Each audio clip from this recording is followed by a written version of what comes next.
nagsasalita na daw etong si Senator Bato de la Rosa patungkol po sa pagkakahuli nitong si Kibuloc kasi meron po siya kaninang press conference.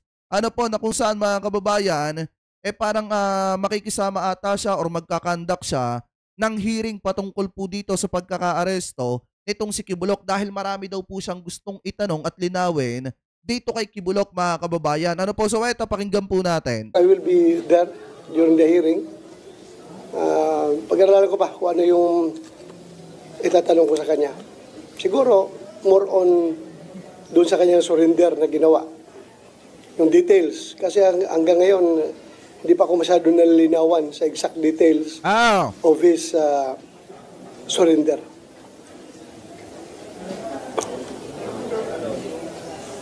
Parang meron allegations na pinupul training house. I think, bato nyo na rin siguro. Ang lungkot ni Senator Bato. Kasi ba naman mga kababayan, parang may nabanggit ata, tandaan nyo ba nung iniharap itong si Kibuloc mga kababayan sa sa public, na kung saan nakamaskara etong si Kibuloc mga kababayan, may balot yung kanyang mukha tapos nakasangla siya. So ngayon kung makikita ninyo, 'di ba nagsasalita etong si PNP Chief Marvel. Parang may nabanggit etong si PNP Chief Marvel mga kababayan na kaya lalong lumakas yung kutob nila at hinala nila na naando doon etong si Kibuloc mga kababayan doon sa loob ng KOGC dahil during the hearing daw mga kababayan, meron atang isang senador or isang taga-kampo ni Kibuloc ang nadulas mga kababayan at parang nabanggit na may mga armas yung mga bataan nitong si Kibuloc. So ngayon, doon tumibay yung kutob mga kababayan at pananaw ng PNP na talagang nasa loob ng KOGC etong si Kibuloc. Hindi ko lang alam kung sino yung politikong nagsabi na yun, kung si Bato ba, si Robin, or etong si Bongo kasi sila lang naman tatlo yung naando doon mga kababayan, or kung etong si Torion.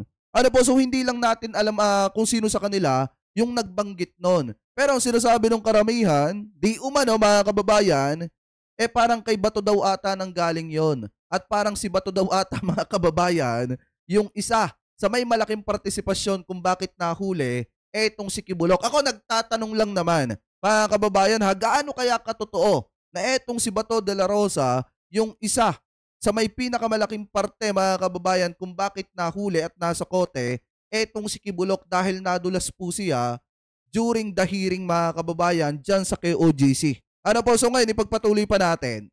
Ako nagtatanong lang Kita kayo sa pagsasabi ni Kibuloc. Will get your response? Inuugnay? Paano? Parang may kinalaman daw po yan. Yung sinasabi nila na paimbestigahan ako sa yung kami ni Presidente at saka si Vice President yung paimbestigahan sa Zone of Justice. Walang masasabi ko lang isa, ako'y naawa dito sa mga congressman na ito dahil nga ang nasa isip na lang nila palagi ay politika. Nakalimutan na nila yung kanilang tungkulin sa kanyang kapwa-tao. Yung hindi na lang nila kinukonsider. Mga kababayan, pang ilang beses na natin narinig itong dahilang pinupolitika. Dahilang politika, mga kababayan. Alam nyo, eto tatanungin ko kayo Comment below nyo lamang mga kababayan kung ano po ang sagot ninyo. Sa tingin nyo ba yung pag-iimbestiga sa isang tao or panawagan sa isang taong umattend sa isang hearing para matanong siya patungkol sa mga nagawa niya noong nakaraan, mga kababayan na nakapinsala sa marami sa mga kababayang Pilipino po natin, yun po ba ay pamumulitika? Ako nagtatanong lang naman. Kasi ang pagkakaalam ko mga kababayan, buhat nung nasanay tayo natutukan ng Kamara at saka ang Senado, ang pagkakaalam ko nagtatrabaho mga taga-Kamara. Trabaho nila ang magtanong, mga kababayan, sa mga resource person at trabaho nila na mag-imbita ng mga tao, mga kababayan, na may kaugnayan sa isang usapin or isang krimen na nangyari noong panahon na sila pa yung nasa kapangyarihan. So ngayon, ang tingin pala ni Senator Bato de la Rosa, mga kababayan, kapag ka ang pinag-uusapan at ang itinatanong ay about sa mga nagawa nilang mali noong panahon po na sila pa ang nasa kapangyarihan, mga kababayan, ay pamumulitika pala. Eh di ba kung titingnan natin, talagang trabaho ng congressman, ng Congress, ng House, mga kababayan, at saka ng Senate ang magtanong. Kung bakit tayo Alam nyo, itong ginagawa ni Senator Bato de la Rosa, parang hindi siya senador. Eto mga kababayan ha, in my own opinion, parang hindi siya senador at parang hindi niya alam yung ginagawa ng taga-kamara. Nakarapatan nilang magtanong, mga kababayan, lalo na at kung yung isang topic, mga kababayan, or isang issue, talagang mahalaga at makakatulong sa mamamayang Pilipino. So ngayon, eto, bakit nga ba si Bato paulit-ulit na iniimbitahan ng Quadcom patungkol po sa AJK? Dahil siya po yung isa sa arkitekto noon, mga kababayan, at siya yung isa sa makakasagot yung mga tunay na nangyari at patungkol sa nangyari nung panahon ni Duterte, kung naging matagumpay ba, mga kababayan, or talagang nakalabag sila ng karapatang pantao nung panahon na nakikipaglaban sila or madugong pakikipaglaban nila sa ipinagbabawal na bato. So ngayon kung titingnan natin, ang tingin dyan ni Bato, pamumulitika. Si Sara naman sinasabi pamumulitika din. Yun naman pamilyang Duterte, sinasabi pinupolitika sila. Si Bongo sinasabi pagka may ibinabato sa kanyang issue na kailangan niya sagutin ng maayos, binabahiran siya ng tintang itim, pinupolitika siya. So parang iisa na lamang, mga kababayan, yung tema ng mga ito kapag ka nasusukol na sila, pinupolitika sila. Yan yung malimit nilang isagot. Alam niyo, malayo pang eleksyon. Lalo na Senator Bato de la Rosa, sa susunod na taon pa ang eleksyon, huwag kayong maagang kumuha ng simpatya, magpaawa sa publiko. Kasi unang-una, hindi na po maaawa sa inyong publiko. Lalo lang naiinis sa inyong publiko kapag ginagamit ninyo yung salitang pinupolitika kayo. Dahil unang-una, dun sa mga hearing ninyo, kitang-kita po, di umano yung pagiging bias ninyo. At dun palang makikita na talagang namumulitika kayo. Ano po, so ngayon, ipagpatuloy pa natin.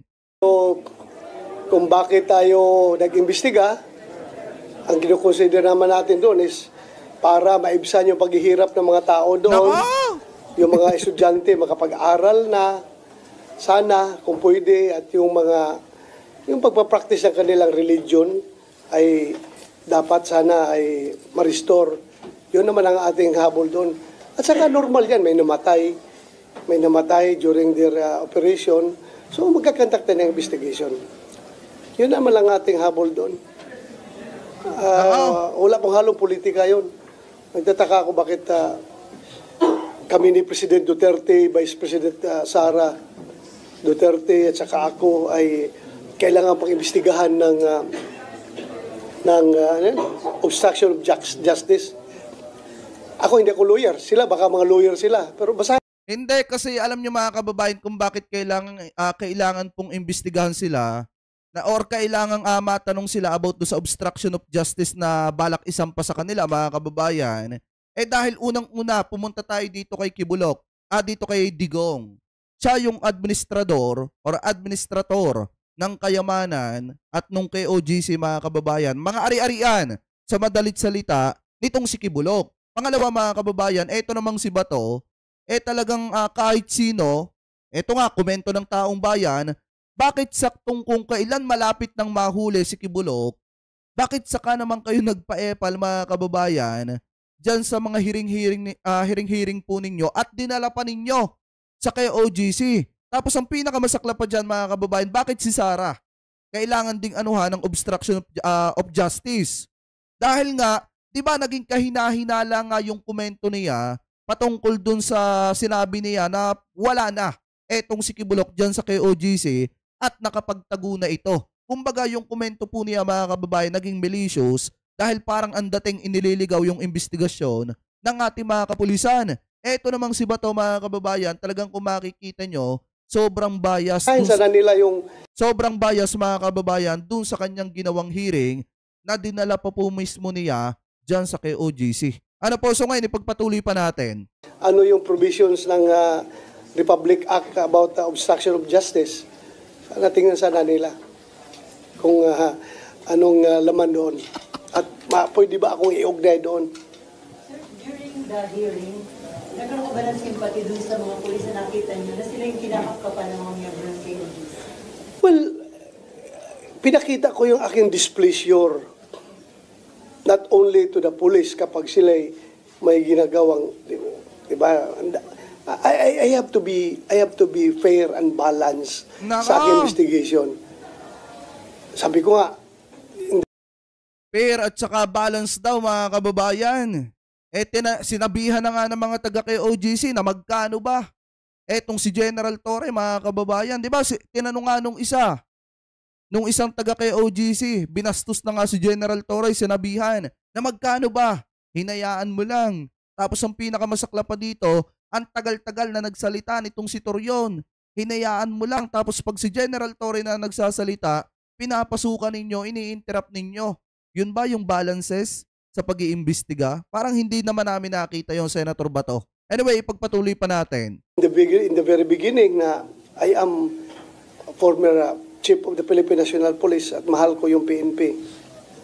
Sa kabila naman, I am a Dabawinyo at mahal ko rin yung mga Dabawinyo, yung mga members ng QOJC. So, kailangan, kung may nakita akong mali in the course of the investigation, Alam niyo, maniniwala pa ako na balances etong si Senator Bato de la Rosa kung nag-inhibit siya sa investigasyong yan.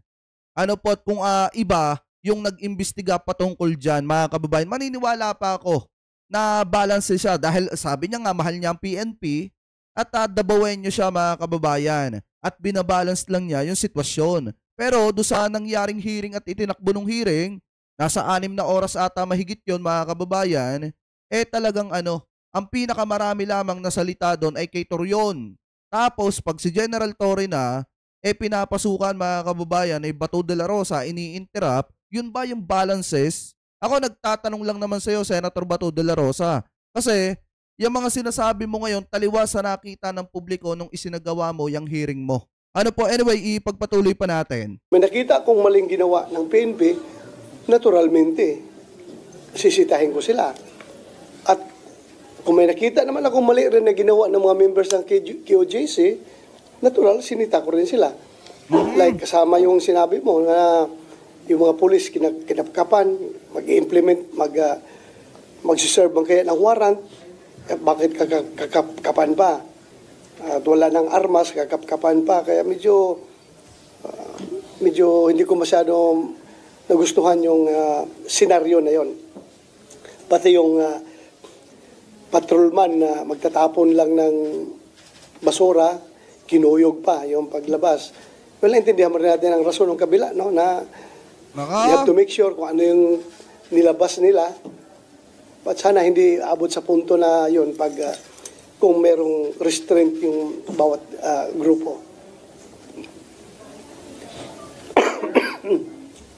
Sir, about VP Sara's budget, papayag po ba kayo dito sa Senado na masiro or i-defund ang OB? Mga nangyayari sa House?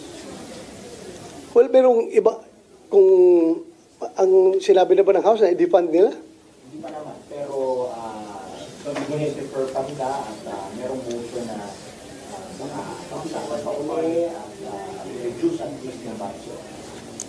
Well, I am sure yung aking mga kasamang senador will stand by the time-honored tradition. Yung top two offices of the government, Office of the President and Office of the Vice President, ay bibigyan naman yan ng kaukulang respeto. No? I'm sure yung aking mga kasamaan dito ay for the preservation of that tradition. Dapat matanggal na yung tradisyon na yan mga kababayan. Kasi pagka nananatili at nagpo-focus tayo sa tradisyon na yan, yung ipinipilit ni Marcoleta, walang mangyayari eh.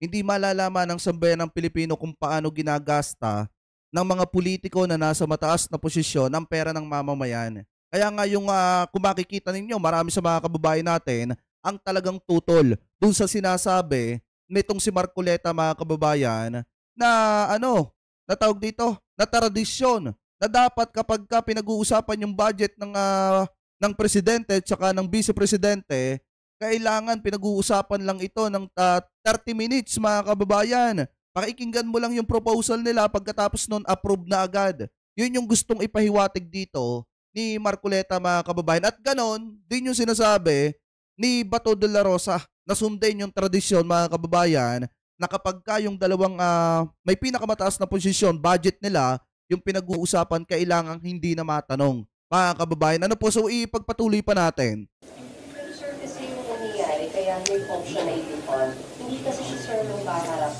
Hindi siya humarap kasi itong pangalawang piling sa Congress. Si VP, so may mali rin naman dun, sir. Diba? Hindi ko naman sinabing hindi mali, pero tingnan mo rin naman yung rason niya kung bakit ayaw niya humarap. Di ba? Kita nyo? Makita mo naman yung rason niya kung bakit siya hindi humarap. Pero sana nagpadala naman natin mga representative from the OBP. Well, it's her call. She is the Vice President. So, kung anong gusto niya, sinabi na nga niya nga, she forgoes the opportunity to defend her budget, and he leave it to the Magkaroon ng tension between Senate and House kung manindigan yung House to defund or at least decrease significant amounts. And then sabi nyo nga, sir, sa Senate, mukhang i-retain nyo, sir, yung kailangang budget po ng OPP. Hindi nagkakaroon ng tension sa kwarto. most likely. Kung walang mag-give in, At saka ito mga kababayan ha, since natanong naman kay Bato yung about sa budget ng OBP, meron kasing binanggit etong si Sara sa interview ata niya. Dapat mamaya na natin pag-uusapan pero singit lang natin yung konting detail na napansin ko dun sa binanggit itong si Sara. May sinasabi siya na nung 2023 ata po yun mga kababayan, parang ang budget ata ng OBP no, nasa 5 billion yung inaprubahan. Pero mga kababayan, nagulat siya na 15 billion yung nakalagay doon. So parang ang pinapalabas niya, hawak ni Saldico at saka ni Congressman Martin Romualdez yung kontrolado nila yung 15 billion na yon mga kababayan or yung 10 billion. Kasi 5 billion yung inaprobahan ng presidente tapos may sobra na 10 billion mga kababayan. So ngayon na nakakapagtaka kasi dito, kung talagang si Sara ay tapat sa mamamayang Pilipino, dapat matagal na niyang sinabi yan. Kasi 2023 pa yan mga kababayan. Dapat sinabi na niya sa publiko na bakit ganito yung nangyari. Ang na-approve ng presidente nasa 5 billion, tapos bakit naging 15 billion to, tapos kontrolado nyo pa yung 10 billion. Dapat ibinroadcast na agad niya yan sa publiko kasi alam niya na siya yung babagsakan nun at siya yung tatamaan nun. Mga kababayan, na nakakapagtaka lang kasi bakit tahimik lang si Sara noong mga panahon na yan at ngayon lamang po niya sinasabi yan. Mga kababayan, kung kailan nasusukol na sila, kung kailan ang mata ng publiko ay nasa kanya na. Dahil nga kung makikita ninyo, sunod-sunod na kapalpakan na yun nangyayari dito kay Sara. Pamula nung hearing mga kababayan na tinanong siya about do sa confidential fund niya at yung hindi niya pag-attend gayon sa hearing mga kababayan ng Kamara. So ngayon kung titingnan natin, may mga sinasabi siya about kay Saldico. Hindi siya pinagtatanggol ko ha. Itong si Saldico at saka itong si Congressman Martin Romualdez. Pero nakakapagtaka lang kung talagang para ka sa masa, para ka sa mamamayang Pilipino, dapat noon pa sinabi mo na yan. At hindi ngayon na kung kailan nasusukol ka na ng publiko. Di ba mga kababayan? Anyway, ako nagtataka lang naman. Kasi sinasabi niya palagi, mahal niya ang mamamayang Pilipino, sinasabi niya palagi para sa taong bayan, yung ginagawa niya. Kung mahal mo mamamayang Pilipino, dapat noon pa lang ipinaalam mo na yung 15 billion na yan or yung 10 billion na sobra dun sa budget mo. Dapat noon mo pa sinabi yan. Bakit ngayon mo lang sinasabi kung kailan nasusukol ka na ng taong bayan? Ano po? So anyway, balik tayo dito. pagdating sa BICAM, what will happen? What will happen pagdating sa BICAM? So, stalemate talaga. Stalemate. Pasensya na kayo kung medyo na ano-ano yung boses natin kasi alam niyo naman, medyo masama yung pakiramdam natin ngayon. Anyway, ipagpatuloy pa natin. I don't know kung the reenactment of budget is can be done on a particular agency. Ang alam ko reenactment of budget is the whole national budget. Pwede i-reenact. Pero yung particular agency, ewan ko, maybe it's either fund or defund. Yun lang.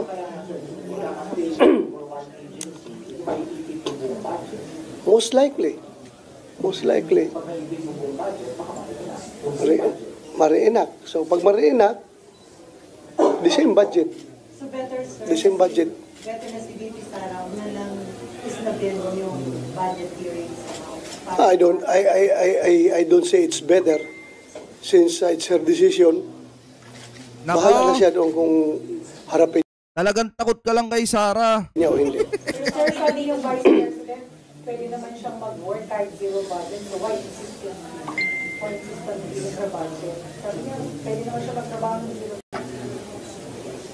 Mahirap ata yun eh. Baka pwede pero mahirap. Pwede siguro magtrabaho pero mahirap. Ano, saan kukuha ng sweldo yung kanyang mga staff? Yung mga tao sa opisina? Oh, Sara, yung kayabangan mo, sinusupalpal ka na ni Bato.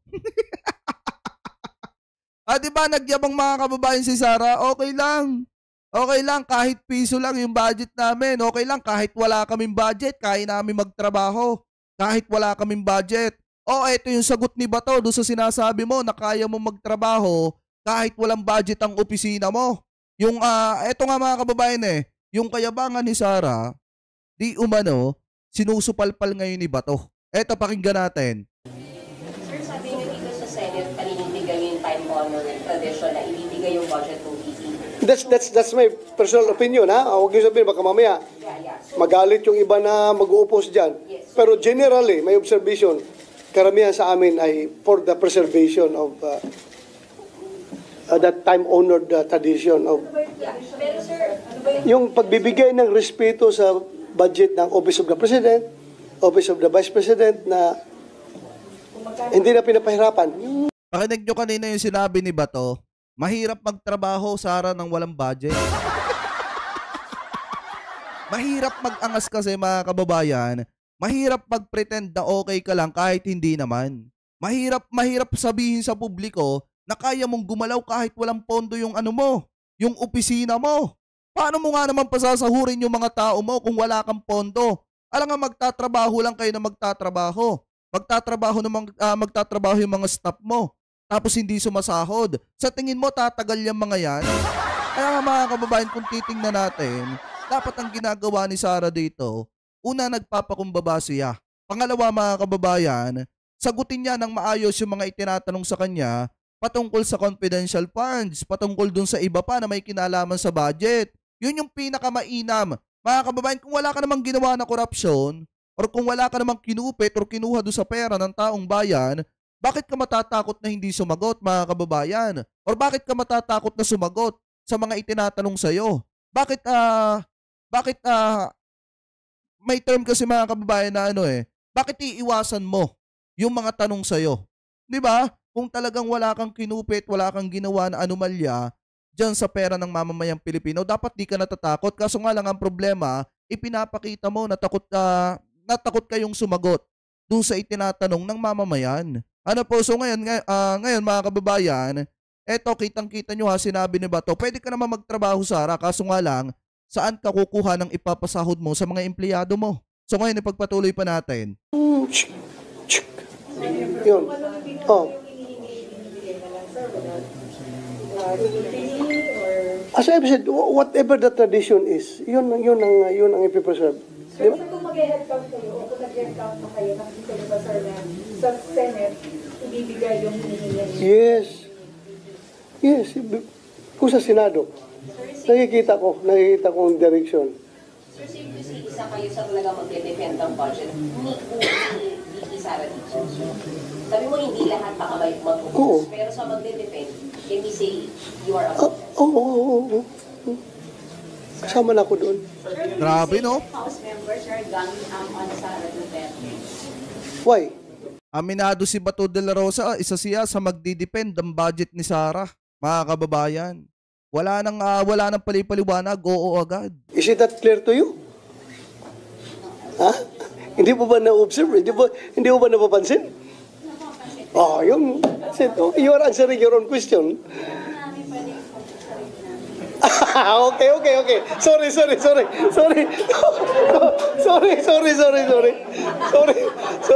Sorry, Bakon. Sorry, Bakon. Ha? Ano yun? Yung?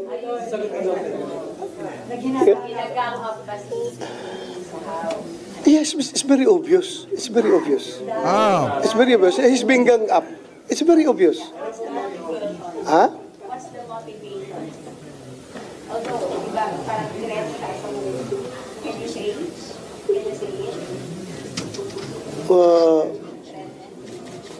Hindi na siguro magsalita. Makon, mamaya, it will trigger another adverse reaction coming from them. For the people know what is happening right now. Tama! Kung paano siya pinapahirapan, kung paano siya ginagang up, kikita mo naman eh. Tama, wag ka na nga magsalita kasi magagalit lang sa'yo mamamayang Pilipino. Dahil hindi namin gusto sinasabi mo. Anyway, pagpatuloy pa natin. Well, it's opinion ng mga tao yan. Kung nagsabi na spoiled brat, kanila yan. Matino naman na tao yun. Matino yung abogado yun eh. At saka disiplinado na tao yun. Siguro lang, naubos na yung pasensya niya, kaya ganun ang nangyari sa kanyang... Tandaan nyo mga kababayan ha, sa panahong ngayon, iba na yung disiplinado. Iba na yung matinong tao mga kababayan at iba na yung abogado. Bakit? Bakit natin nasabi mga kababayan?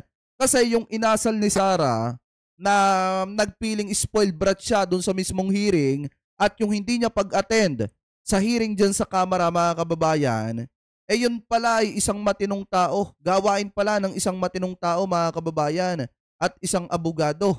Tapos ang pinakamasakla pa, talagang sinasabi pa ni Bato dito na parang marespeto etong si Sara Duterte. So yung pala mga ginagawa niya ay symbolic mga kababayan ng isang taong matino. Ano po ayon dito kay Bato. Anyway, ipagpatuloy pa natin. Kanyang demeanor, naubusan na ng pasensya. As I've said, tao lang tayo na may hangganan. Lahat ng ating pagtitimpi, may hangganan yan.